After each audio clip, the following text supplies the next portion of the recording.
कहानी शुरू होती है एक खतरनाक डार्क लॉर्ड से जो अपना आतंक इस दुनिया के चारों ओर फैला रखा है। तो इसका दादागिरी कम करने 9 क्लैन एक दूसरे के साथ हाथ मिलाकर इसका फील्डिंग सेट करने आ जाते। डार्क लॉर्ड अपने में ही बहुत कॉन्फिडेंट है। आज वो इन इंसानों को आराम से मच्छरों की तरह खत्म कर देने वाला है। नहीं तो मैं हमेशा के लिए एक सॉल्टेड मछली बन जाऊंगा। और फिर एक बड़ा सा धमाका के साथ हमें 14 साल बाद का दिखाया जाता, जहां डार्क लॉर्ड अब सचमुच में ही एक मछली बनकर डरा सहमे रहने लगे हैं। यहाँ तक कि वो आज अपनी बेटे तक का परछाई देखकर डर जाते, जो बाहर से अभी कुछ शॉपिंग कर आया है। डार्क लॉर्ड को अपनी बेटे का चिंता होने लगता, क्योंकि वो बहुत भोला जो है, इसलिए वो उसे कहते, बेटा तू ऐसे बाहर मत निकल, बाहर बहुत ही जालिम दुनिया बैठी है। उन्हें जैसे तेरा असलियत पता चलेगा वो तुझे मार देंगे। रेंजी को इस तरह से डरा हुआ देख और उसका फ्यूचर के लिए डार्क लॉर्ड उसे कहते अपना आइडेंटिटी सबसे छुपा कर मास्टर लीग में पढ़ने जाने के लिए, जिससे वो एक अच्छा होने का सर्टिफिकेट लेने के साथ एक अच्छी जिंदगी जी सके, डीमन समाज का जो फ्यूचर बचाना है। रेंजी ये सुन बहुत ही एक्साइटेड हो जाता और डीमन लॉर्ड उसके सेफ्टी के लिए अपना बॉडीगार्ड ली को इसके साथ भेज देते बाहर पढ़ने जाने के लिए, अपने दिल पर पत्थर रखकर।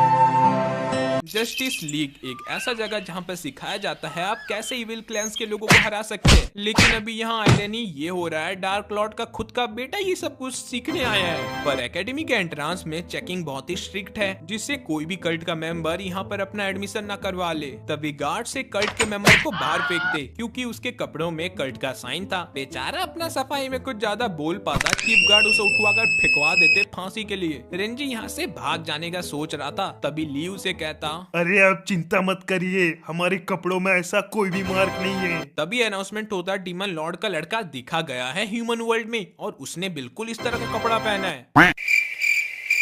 गार्ड्स आसपास के लोगों को लेकर जा रहे थे जिन्होंने इस तरह का कपड़ा पहना था। कौन लीक कर रहा है हमारे सीक्रेट, वो जब तक इन्हें पकड़ पाते ली रेंजी का भेष लड़की में बदलकर उसे अंदर भेज देता और गार्ड्स को शक भी नहीं होता इतनी सुंदर लड़की को देखकर। तभी रेंजी पीछे देखता तो ली भी अपना भेष बदल कर एक बदसूरत औरत बनकर अंदर आया है। इस बीच डायरेक्टर और डिसिप्लिन डिपार्टमेंट की हेड को शक हो जाता इन पर, जिसका नाम मिंजू है। रेंजी डर रहा होता, तब वो ये रियलाइज करता ये लड़की उसमें नहीं शक कर रही है, उसे ली लग रहा है कोई गुंडा बदमाश जो रेंजी को परेशान कर रहा है। तो अब ये भी वैसा एक्ट करने लगता। हाँ, मैं तो एक बदमाश हूँ। मिंजू रेंजी को प्रोटेक्ट करने के लिए ली से लड़ने लगती और उसके ऊपर अपना स्पेशल अटैक कर पाती। उससे पहले ये लड़का आकर उसका ध्यान हटा देता और ली यहाँ से हो जाता फरार। मिंजू इस लड़के में अपना गुस्सा निकालने लगती, क्योंकि इसी की वजह से तो ली यहाँ से भाग गया। तब वो उसे बताता उसे जोर का 2 नंबर लगा है और वो यहाँ पर टिश्यू पेपर ढूंढते हुए आ गया है। रेंजी उसे अपना हैंकरचीफ देता तो वो इसके प्यार में पड़ जाता। फिर उसका जाते ही मिंजू रिंची को बताती उसे लड़के बिल्कुल नहीं पसंद, पर रिंची तो एक प्यारी सी लड़की है तो वो उसे हमेशा प्यार करेगी। बाद में मिंजू डार्क लॉर्ड का फोटो दिखाते हुए बताती, यह है डार्क लॉर्ड का लड़का और मेरा सबसे बड़ा दुश्मन। ये जिस दिन मुझे मिल गया मैं इसका छोटा छोटा टुकड़ा कर कर कुत्तों को खिलाऊंगी। रेंजी को डरा हुआ देख मिंजू कहती तुम्हें उसे डरने का कोई जरूरत नहीं है, मैं हमेशा तुम्हें उसे प्रोटेक्ट करूंगी। इसके बाद हमें एंट्रांस सेरेमनी का दिखाया जाता, जहाँ मिंजू सभी को हेडमास्टर फेट से इंट्रोड्यूस करवा रही थी। सभी पहली बार बहुत ही एक्साइटेड थे, लेकिन कुछ देर बाद उनका भाषण सुन इतने देर तक खड़े खड़े सब बोर हो जाते। तभी हेडमास्टर टॉपिक उठाते इविल लोगों को मारने का, जिसे सुनते साथ सभी के अंदर जोश आ जाता बुरे लोगों को मारने के लिए, और ये लोग अच्छे मानते अपने आप को। उतने में रेंजी देखता उसका पुतला का ऊपर में टांगा जा रहा है, जिसके बाद मिंजू राम भगवान के जैसे उसका सर्वनाश कर देती और उसमें से एक बॉल उछलता। वहाँ सभी बच्चों में खुशी का लहर था, लेकिन रेंजी इस भीड़ से अपना जान बचाकर बाहर भागने का कोशिश में। उतने में उसका खराब किस्मत, उसके हाथ वो बॉल लग जाता जिसे पाने के लिए सब कोशिश में थे।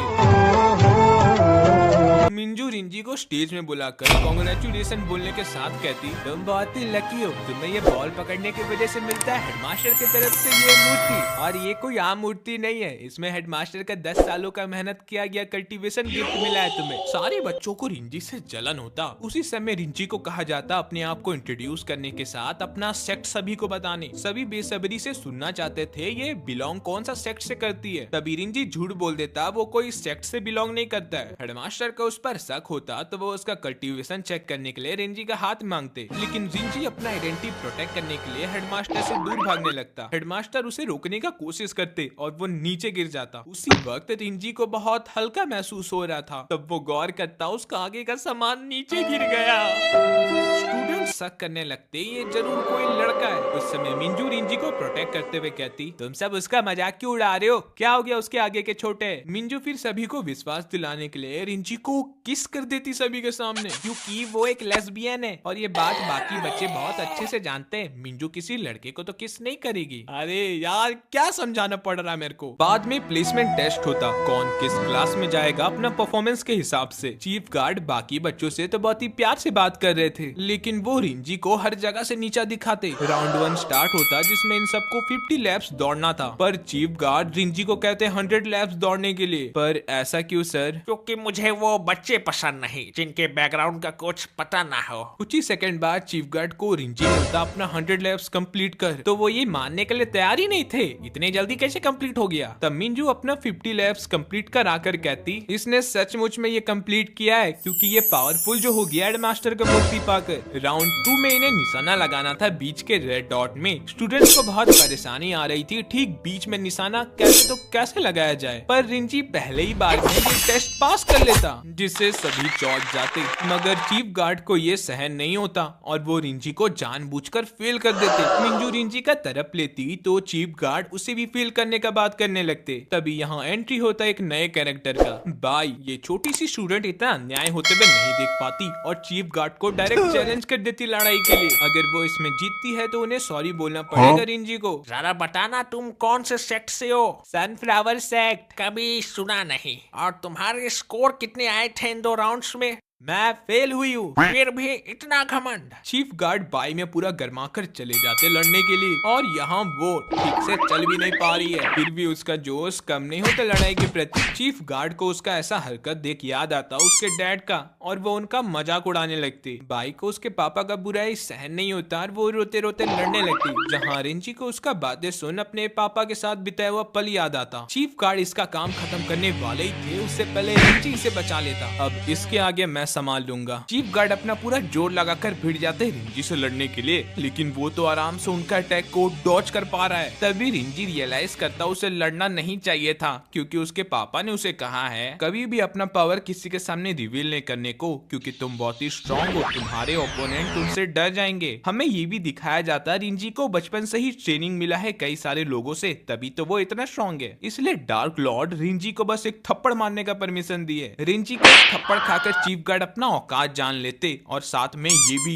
इतना पावरफुल हमला सिर्फ एक कल्ट का ही मेंबर कर सकता है। वो इस बात को सभी को बता पाते, उससे पहले अटैक का साइड इफेक्ट से बेहोश हो जाते। सारे स्टूडेंट रिंजी को बहुत ही स्ट्रॉन्ग मानने लगते। तभी यहाँ पर बहुत सारे सैनिकों के साथ एक टीचर जिनका नाम बूसिंग है यहाँ पर आकर कहते, तुम किसी एक बच्चे से हार गए हो। सुन लो तुम सब, हमारे बीच एक सेक्ट का मेंबर है, अगर वो मेरे सामने खुद आ जाता है तो मैं उसे आसान मौत दे दूंगा। कुछ देर पार हो जाता और रिंजी खुद आगे नहीं बढ़ता तो बूसिंग उस पर आरोप लगा देता कल्ट का मेंबर होने का, क्योंकि वो एक चीफ गार्ड को इतना आसानी से कैसे हरा सकता है। मिंजू रिंजी का तरफ लेते हुए कहती, सर ऐसा बात नहीं है, रिंजी को हेडमास्टर की तरफ से वो मूर्ति मिला, इसी की वजह से वो इतना स्ट्रॉन्ग है। बूसिंग प्रूफ दिखाते हुए उसी लड़के को बुलाता जिसे रिंजी ने अपना हैंकरचीफ दिया था, और उसे यूज करने की वजह से इसका गांड जल चुका है। बताओ इनमें से कौन है कल्ट का मेंबर? सियान रिंजी से रोते हुए जा चिपकता, वो अभी सेफ है। उस रुमाल में एक बहुत ही खतरनाक पॉइजन है जिससे किसी का जान भी जा सकता था। रिंजी को याद आता उसमें कोई पॉइजन नहीं है, उसमें जरूर वो मसाले गिर गए होंगे जब ली और वो खाना बना रहे थे डार्क लॉर्ड के लिए। वहाँ के सारे लोग ये समझने लगते इतनी प्यारी लड़की तो ऐसा काम नहीं कर सकती है, तो जरूर उसे भी कोई मारने का कोशिश कर रहा होगा। तभी बूसिंग अचानक से अटैक कर देता रिंजी की तरफ, और बाहर निकलता ली, जो अपने ऊपर इस सब चीजों का सारा इल्जाम लेकर बूसिंग से लड़ाई करते हुए उसे अभी के लिए तो अपने पीछे भगाते हुए भाग जाता।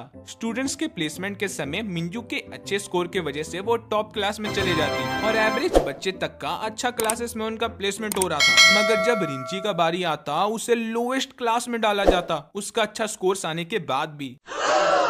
एक तो इतना घटिया जगह रहता पूछो ही मत, दूसरे एक से बड़े एक चूतिए क्लासमेट मिलते। कोई ब्लॉगर निकलता तो कोई गणमारा आदमी, कोई बच्चा निकलता तो कोई क्लास में नहा रहा है, यहाँ तक कि इन्हें कोई पढ़ाने भी नहीं आने वाला। तब बाई कहती वो इन सबको पढ़ाएगी। इन सब का इतना हल्ला गुल्ला सुन बूसिंग क्लास के अंदर आते तो इन सबको डांट लगाते। बाई इस चीज का कंप्लेन करती तो वो उसका 5 मार्क्स काट देते। देखो, हमारा स्कूल का एम है डिसिप्लिन, जिसका मतलब जिसका भी 100 पॉइंट कटा वो स्कूल से बाहर चले जाएगा। अरे ये क्या दादागिरी है। और यहाँ कटते हैं -5 पॉइंट। भाई डर कर शांत हो जाती और बूसिंग यहाँ पर सभी बच्चों का कमियां निकाल कर उनका मार्क्स ही काटते जाता। और जब रिंजी का बारी आता, अपने टीचर को हराने की वजह से तुम्हारे डायरेक्ट कटते हैं 100 पॉइंट, यानी कि निकल जाओ स्कूल से। अब मैं क्या ही मुंह दिखा पाऊंगा अपने पापा को। जल्दी इसके सामान के साथ इसे बाहर फेंको। उसमें तो मेरे लड़के वाले कपड़े रखे, मैं तो पक्का पकड़ा जाऊंगा। ये दोनों सियाना बनकर कहते हैं सारा पूसे ऐसे कैसे निकाल सकते हैं स्कूल से, ऐसा है तो हमें भी निकाल दीजिए। अगर ऐसा बात है तो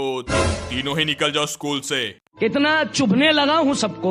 तभी मिंजू यहाँ पर सिर्फ और सिर्फ रिंजी के लिए आ पहुँचती और अपना आवाज उठाती, सर ये सही नहीं है, रिंजी का इरादा नहीं था चीफ गार्ड को घायल करने का, वो निर्दोष है। मैं तुम्हारा भी पॉइंट काट दूंगा। अगर ऐसा बात है तो मैं डिसिप्लिन डिपार्टमेंट का पोस्ट को रिजाइन करती हूँ और आज से मैं इसी क्लास में पढ़ूंगी। तुम मास्टर लीग के लीडर की इकलौती बेटी हो, तुम इतना वाहियात डिसीजन कैसे ले सकती हो। मिंजू अपने बात में अड़े रहती तो बूसिंग अपना गुस्सा दिखाते हुए यहाँ से जा रहे थे। तभी हेडमास्टर यहाँ टहलते टहलते पहुंचते और बताते इस क्लास को टीचर कैन पढ़ाने वाले थे, लेकिन उनका तबीयत खराब हो चुका है और बूसिंग यहाँ पर है तो हेडमास्टर उसे यहाँ का नया टीचर बना देते। इससे ये बेचारा तो पूरा टूट जाता, पर सियान बहुत खुश नजर आ रहा था, उसे इतने एक्सपीरियंस सर से सीखने का मौका मिलेगा। हेडमास्टर फिर रिंजी को एक्सपेल होने से बचाकर इन दोनों का दोस्ती देखते हुए 5-5 मार्क्स गिफ्ट कर देते इन्हें। बाद में इन्हें मालूम चलता इन दोनों को एक ही रूम दिया गया रहने सोने के लिए। रिंजी परेशान होने लगते, एक लड़का और एक लड़की कैसे साथ में सो सकते हैं। तभी मिंजू रिंजी को साइड में छींकते हुए कहती, मुझे तुम्हारा असलियत पता चल गया है डार्क लॉर्ड, तुम एक लड़के हो।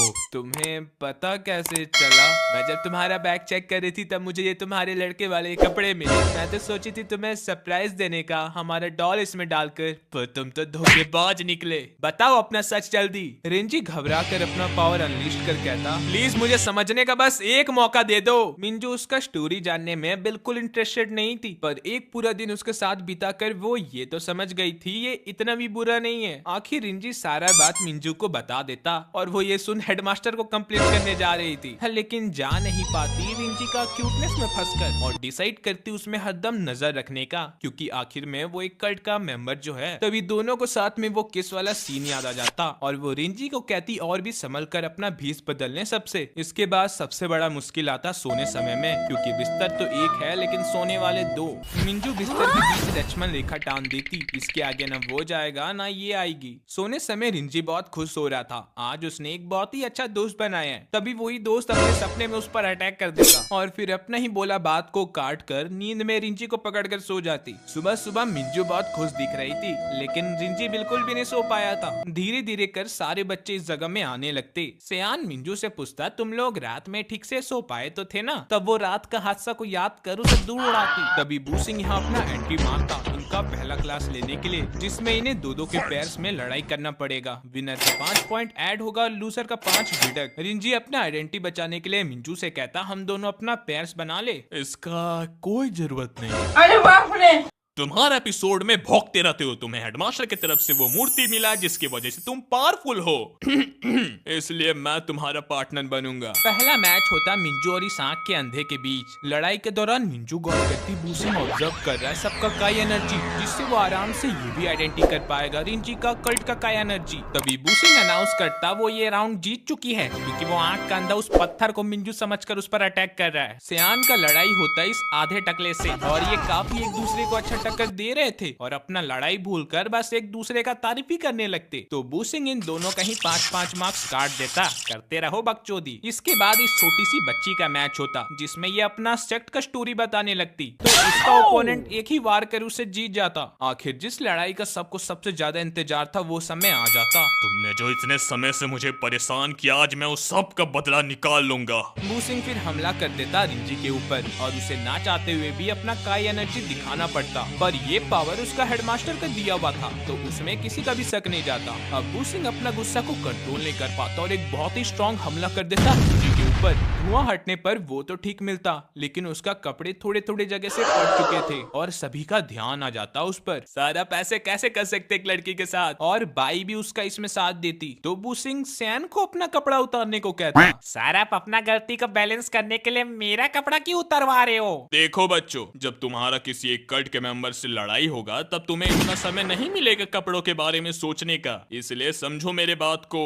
चलो अब रिंजी, तुम मुझे एक कल्ट का मेंबर समझकर उस पर अटैक करो। दोनों फिर अपना मैच शुरू कर देते और इस बार बुसिंग का कुछ ज्यादा ही सीरियस होने की वजह से रिंजी कमजोर पड़ रहा था। रिंजी हेडमास्टर का दिया हुआ सारा काई एनर्जी यूज कर देता बुसिंग पर। वो भी पीछे हटते हुए अपना फाइनल ब्लो मार देता रिंजी पर। तब उसके स्टूडेंट उसे बताते उसने फाइटिंग लाइन को क्रॉस कर दिया है। तब ये बेचारा अचानक से अपने बालों को हाथ धो बैठता, क्योंकि बोला जाता है जब हेडमास्टर का काई एनर्जी उस इंसान को मिले, अभी तक वर्जिन है नहीं तो स्ट्रॉन्ग नहीं है, उसका ऐसा हाल हो जाता है। सारे बच्चे रिंजी को चेयर करने लगते, वो ये मैच जीत चुका है। उसी बीच इसके कपड़े पूरी तरह से फटने लगते। सभी का नजर उसी के ओर था, लेकिन इसका पोल खुलने से पहले ली सही समय में आकर रिंजी को बचा लेता, उसके कपड़ों को चेंज कर। फिर वो भी अपना भेष बदल कर यहाँ आकर बोलता, अब से मैं तुम्हारा ड्रोन सुपरवाइजर हूँ, और इस मासूम बच्चे के साथ ऐसा किसने किया? मैम उस टकले ने। ली का एक जोर का मुक्का खाकर बुसिंग होश में आ जाता। बच्चों, अब से तुम्हें जो भी परेशान करेगा मुझे बताना। कोई भी बच्चा पहचान नहीं पाता ली का असलियत, वो इतने अच्छे से जो भेष बदला था। इधर बुसिंग ना चाहते हुए उसे अपना हार स्वीकार करना पड़ता, वो एक बच्चे से हार गया। लेकिन रिंजी, मुझे जिस समय लगा तुम स्कूल का डिसिप्लिन के साथ छेड़खानी कर रहे हो, मैं उसी समय तुम्हें निकलवा दूंगा। इसके बाद बुसिंग ली को भी वॉर्न करता, तुम नहीं हो ना यहाँ, अगर यहाँ कायदा से रहोगी तो मुझसे फायदा में रहोगी। इस एड्रेस में अकेले चले आना। यहाँ ये मोटा बहुत समय से उन पर नजर बनाकर इस लड़की को कहता कुछ करने के लिए। एक हफ्ता पार हो जाने पर रिंजी अपने पापा को लेटर लिखता, पापा मैं हर रोज मस्ती कर रहा हूँ अपने दोस्तों के साथ, बस एक परेशानी है, मेरे अभी -90 पॉइंट चल रहे हैं, फिर भी मैं आपको पास होकर दिखाऊंगा। उसी वक्त क्लास में बुसिंग पहुंचकर सबसे पहले रिंजी को टारगेट करता। क्या तुम हर रोज मस्ती कर रही हो? वो तो दिख रहा है, तुम अपना समय पढ़ाई में लगाने का छोड़कर खाली मेकअप में ध्यान लगा रही हो, यही वजह है तुम्हारे पॉइंट्स नहीं बढ़ रहे। खैर, हमारे क्लास में एक नई बच्ची आई है, इसका नाम है टैंग टैंग। बुसिंग फिर एक नया रूल सभी को बताता, इस इंटरनल एग्जाम में जिसका -30 पॉइंट से नीचे रहेगा वो स्कूल से एक्सपेल हो जाने वाला है। सर ऐसा रूल पहले तो कभी नहीं था, आप फिर से रिंजी को टारगेट कर रहे हो। देख लो, हेडमास्टर का खुद का साइन है इसमें। वैसे भी टैंग टैंग का -60 पॉइंट चल रहा है, मुझ पर शक करने से कुछ नहीं होगा। बुसिंग का जाते ही मिंजू टैंग टैंग से दोस्ती करने का कोशिश करती, लेकिन वो तो इग्नोर मार देती। और ठीक ऐसा बाई के साथ भी होता। टैंग टैंग चुपके से जाकर बुसिंग को कहती उसे जल्दी से मिशन देने के लिए, जिससे वो अपना पॉइंट बढ़ा सके। तभी उसके साइड से रिंजी निकलता, ये कहते हुए उसे भी मिशन में जाना है। टैंग टैंग गुस्से से उस पर अटैक करने जा रही थी। मेरे सामने लड़ोगी, मार्क्स काट दूंगा। बुसिंग बताता ये मिशन एक ग्रुप टास्क है और उसे नहीं लगता ये प्रॉब्लमेटिक क्लास कभी कर भी पाएंगे, तो वो चले जाता। चलो इस बारे में सबसे बात करते हैं। टैंग टैंग उसे इग्नोर मार रही थी, तब रिंजी उसका हाथ पकड़ कर कहता, तुम मेरा दोस्त क्यों नहीं बन जाती हो? पर क्यों? क्योंकि सब तुम्हारे दोस्त बनना चाहते हैं और मैं भी। इनका क्लास पहुंचते ही सियान एक बहुत ही बड़ा आरोप लगा देता टैंग टैंग पर, वो एक कल्ट का मेंबर है। सियान के दादाजी ने उसे एक बार बताए थे टैंग सेक्ट का लीडर और इविल कल्ट कुछ प्लान करते हुए एक बार पकड़ाए थे, और वो टैंग टैंग के पेरेंट्स थे। जैसे सबको पता चला, उन लोगों ने पनिशमेंट के डर से सुसाइड कर लिया। इसका मतलब वो भी बुरी है। अरे जस्टिस लीग में कोई बुरा आदमी कैसे आ सकता है? ये भी तो हो सकता है वो अच्छी हो। सारे लोग अपना मुंह फेर लेते, हम सब कोई ऐसा रिश्ता नहीं रखना चाहते एक इविल लड़की से। रिंजी सबको विश्वास दिलाने लगता है ये बुरी नहीं है। तब टैंग टैंग ये बोलकर भाग जाती, उसे भी किसी का ट्रस्ट नहीं जीतना है। हमारे इस प्रॉब्लमेटिक क्लास की वजह से हमें मिशन मिलने के बाद भी हम अपना पॉइंट नहीं बढ़ा पा रहे। जैसे बाकी बच्चों को पता चलता वो मिशन करके भी पॉइंट बढ़ा सकते हैं, ये सीधा निकल जाते अपना मिशन पूरा करने। इन्हें 10 पार्ट अलॉट होता और शाम तक इन्हें पूरा फसल को काट कर हटाना था। जहाँ कुछ बच्चे गंडमस्ती में भिड़े हुए थे बिल्कुल भी सीरियस नहीं होकर वहीं कुछ जी जान लगाकर मेहनत भी करते। मिंजू रिंजी से पूछती, तुम डार्क लॉर्ड का बेटा होते हुए भी इतने अच्छे से काम कैसे कर पा रहे हो? मुझे आदत है खेती बाड़ी करने का, हमारा डाउनफॉल के बाद मैं ही तो ये सब करता था। उतने में टैंग टैंग अपना पार्ट का फसल बहुत ही जल्दी कंप्लीट कर पॉइंट लेने जाती तो उसे कहा जाता पॉइंट्स तभी मिलेंगे जब सब अपना मिशन कंप्लीट कर यहाँ आएंगे। टैंग टैंग जानती थी इन चूतियों की वजह से उसे भी उसका पॉइंट्स नहीं मिलेंगे तो वो उनका ही फसल काटने लगती, क्योंकि समय बहुत ही कम है और काम बहुत ही ज्यादा। सभी देखते टैंग टैंग को उनका ही फसल काटते हुए तो इन्हें लगता है ये हमारे से कंपटीशन कर रही है क्या,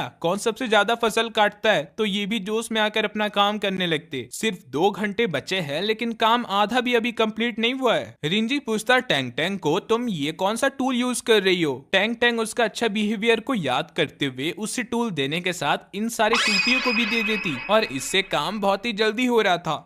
शाम तक ही अपना पूरा काम कंप्लीट कर चुके रहते और बहुत खुश भी थे। इन सबको 10 पॉइंट्स मिलेगा।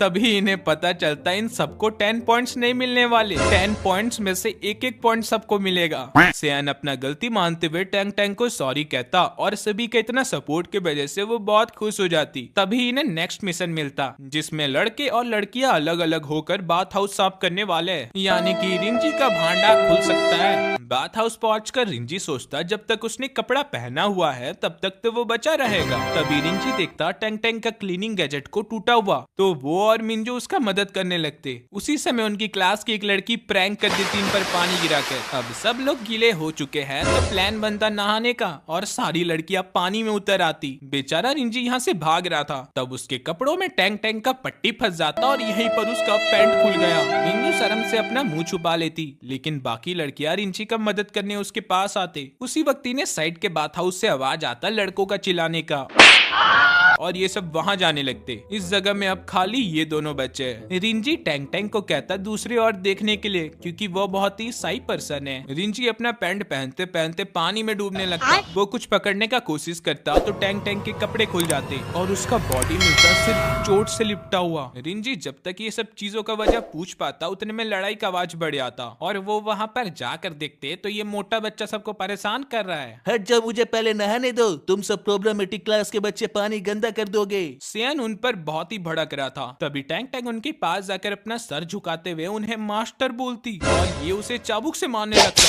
कहाँ थी तुम तब से? ये उसे और मार पाता रिंजी इनके बीच आ जाता पर ये मोटा अभी भी नहीं रुककर रिंजी पर पानी डाल देता। गुस्सा होकर रिंजी उन्हें मारता उससे पहले मिंजू उसे रोक लेती। मत लड़, तेरे पॉइंट्स काटे जाएंगे। इंचार्ज आते इस मोटे का 20 पॉइंट काटने तो वो सारा इल्जाम टैंग टैंग में लगा देता और ये बेचारी स्वीकार कर लेती ना चाहते हुए और उस मोटे के वजह से तो इसका पॉइंट्स का खाता माइनस में चल रहा है। अब चलो भाग जाओ, मुझे नहाना भी है।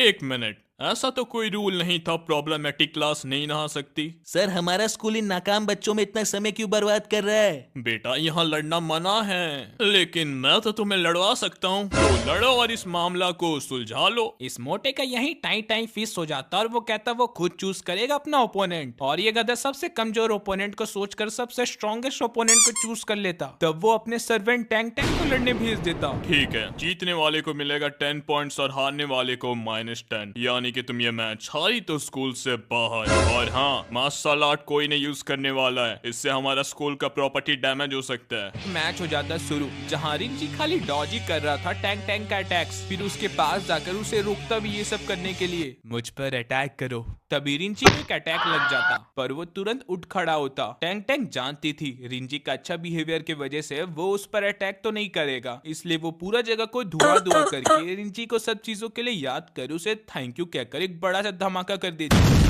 धुआं हटता तो टैंग टैंग हारी हुई मिलती। बू सिंह रिंची को 10 पॉइंट्स दे देता और टैंग टैंग का 10 पॉइंट्स काट देता। सर, मैं कुछ रिपोर्ट करना चाहता हूँ। रिंची एक कल्ट का मेंबर है। क्या प्रूफ है तुम्हारे पास? मैं टैंग टैंग को बहुत समय से जानता हूँ। वो एक इंट्रोवर्ट है और वो उस इंसान का तो कभी नहीं मदद करेगी जिससे वो तुरंत मिली हो, यानी कि इन दोनों का एक रिश्ता है, वो है कल्ट का मेंबर होने का। इस मोटे का बातों में अभी भी कोई विश्वास नहीं करता तो वो एक हेयर पिन निकालता जिसे देखते सब डरने लगते क्योंकि ये एक बहुत ही खतरनाक डीमन लस्ट क्वीन का वेपन है जो इंसानों को कच्चा खा जाती थी। लेकिन तुम इसे यहाँ लाए क्यों हो? ये मुझे मिला था टैंक टैंक के पास से, जब वो मुझे मिली थी उसके पेरेंट्स का सुसाइड करने के बाद। ये सच नहीं है, ये हेयरपिन मेरे मम्मा का एक आखिरी निशानी है। बूसिंग गुस्से से इस मोटे के हाथों से ये छीन लेता। पागल हो गए हो क्या तुम? अगर इसे यहाँ डीमंस ढूंढते हुए आ गए तो क्या करोगे तुम? यहाँ पर कोई भी कल्ट का मेंबर नहीं है, हेडमास्टर ने खुद से सबका चेक इन किया। बूसिंग फिर उस मोटे का हरकतों को एक आखिरी वार्निंग देते हुए यहाँ से चले जाते और उसके साथ ये मोटा टोली भी निकलते बनते।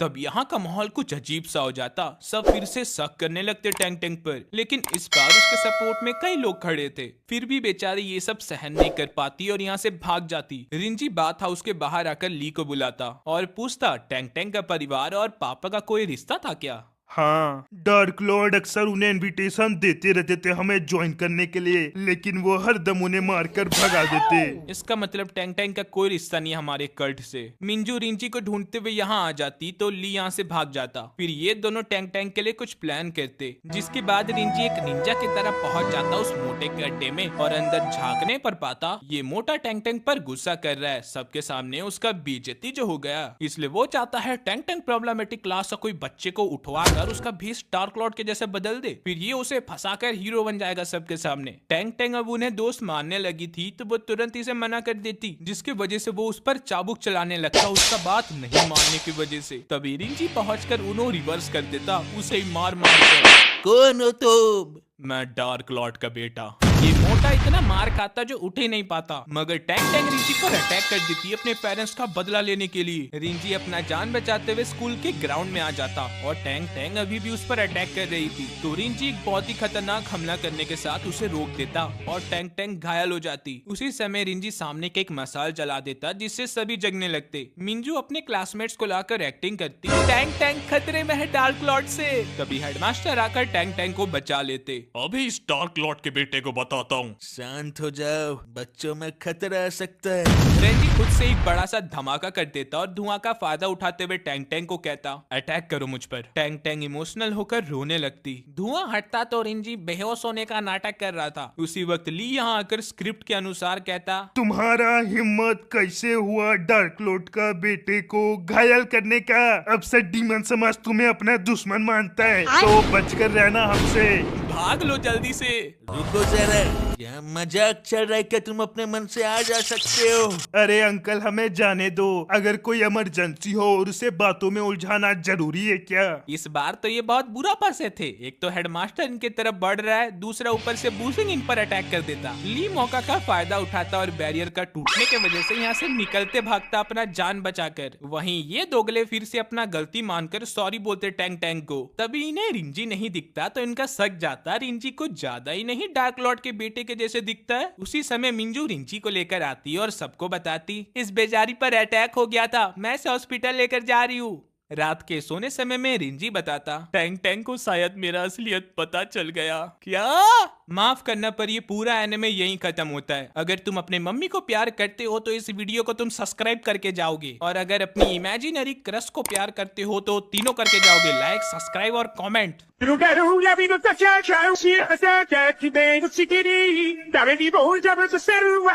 Anyway,